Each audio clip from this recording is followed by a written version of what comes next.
अगर आप D triple S B exam OBC category से दे रहे हो तो इस वीडियो को बिल्कुल भी स्किप मत करना, क्योंकि एक छोटी सी गलती आपका रिजेक्शन वो करवा सकती है।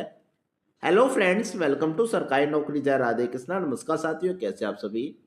D S S S B OBC NCL rules के चलते बहुत सारे कैंडिडेट हैं जिनको ऑलरेडी रिजेक्ट किया जा चुका है, और आने वाले दिनों में आपको और भी कैंडिडेट है वो मिलने वाले हैं जिनका सिलेक्शन है ओबीसी एनसीएल के कारण है वो रिजेक्ट किया गया है।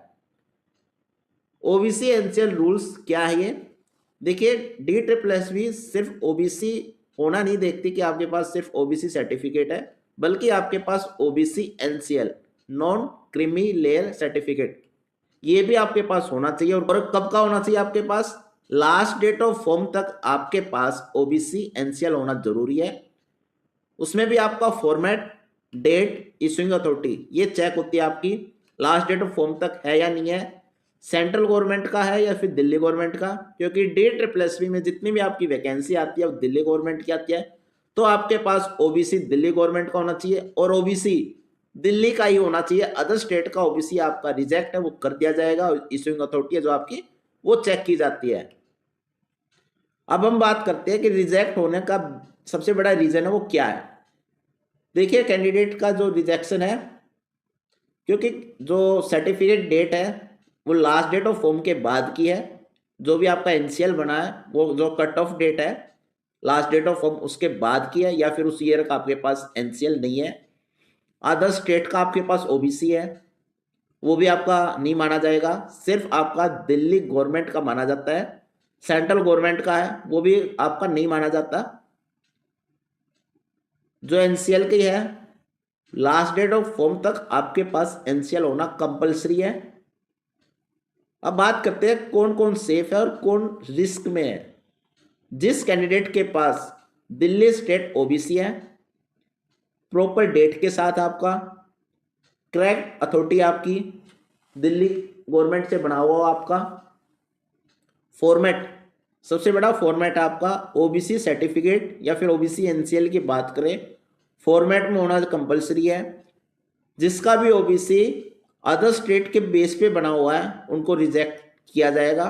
ओबीसी सिर्फ आपका दो फॉर्मेट आपके ओबीसी के दिल्ली गवर्नमेंट के, एक तो आपका अपने बेस पे बना हुआ हो, दूसरा आपका ब्लड रिलेशन है उसके बेस पे बना हुआ हो। बहुत सारे ओबीसी कैंडिडेट्स के मैसेज आते हैं कि उनका जो ओबीसी सर्टिफिकेट है वो आपका जैसे यूपी में रह रहे हैं, यूपी में इस कैटेगरी में आते हैं तो उसके बेस पे बना हुआ आपका, तो आपका 100% रिजेक्ट किया जाएगा।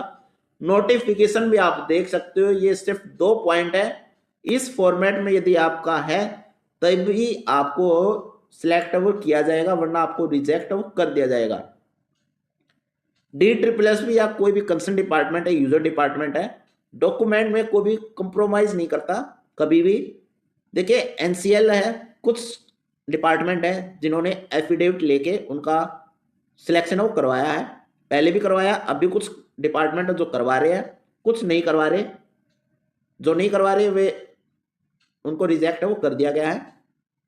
ओबीसी सर्टिफिकेट और एनसीएल आपके लिए कंपलसरी हो चुका है।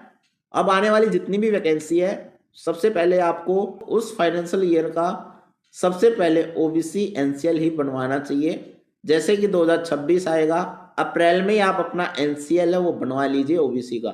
अब आपकी वैकेंसी आनी है डी ट्रिपल एस बी में, तो अभी आप अपना एनसीएल बनवा लीजिए, जो कि आपका वैलिड रहेगा 31 मार्च 2026 तक। उसके बाद अपना नया एनसीएल बनवा लीजिए आप। इसलिए लास्ट मोमेंट का वेट मत करो आप कि वैकेंसी आएगी तभी आप बनवाओगे, अभी आप बनवा लीजिए। अप्रैल में आप 26 और 27 फाइनेंशियल ईयर का वो अपना बनवा लीजिए। आज ही अपना ओबीसी सर्टिफिकेट है वो वेरीफाई करें कि वो किसके बेस पे आपका बना हुआ है।